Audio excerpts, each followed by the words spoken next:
Good to see you again, and great to meet you. Nice to meet you. I will tell you right now, as you know, we've talked over the years, I'm loud. I'd be the first one gone in a story like this, because you have to be quiet in a movie like this. But seriously, like, as I'm watching this, it's like a master class, and I'm giving you both compliments of acting, because the intensity of not being verbal, the facial expressions, you all look terrified.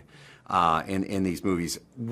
Is that a huge challenge that you can't be, you know, talking loud, that kind of stuff? Is that a huge difference of doing a film like this? Yeah, I mean, the being quiet is mandated, and you get on with that. But I think the holding the intensity of emotion, that's sort of like terror, life or death terror, it's exhausting, because as human beings, those emotions are not sustained for long periods of time. You know, you get an adrenaline rush, you get out of there, you're good. But then as actors, we are in that space shooting day after day.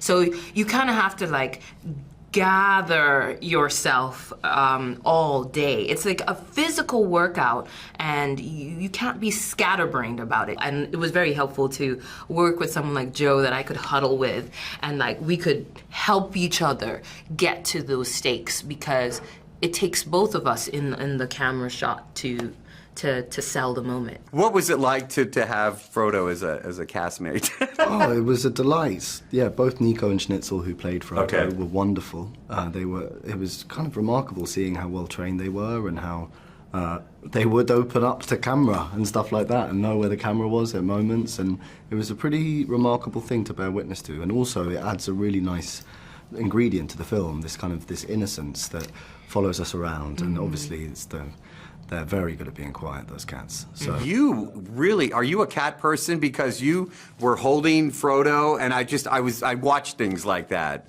I was not before this movie. I was terrified of cats. I wouldn't be in the same room with a cat. And so it was one of the things that was actually holding me back from saying yes to the role. But I really loved Samira, and I loved the opportunity to play someone that was so different from me. But the cat! And, but he wouldn't change the animal, and so I had to get over my fear of cats in order to play Samira. And it was a scary journey to get to that level of comfort, to look like I own a cat. And then I fell so in love with them that I got myself a cat after.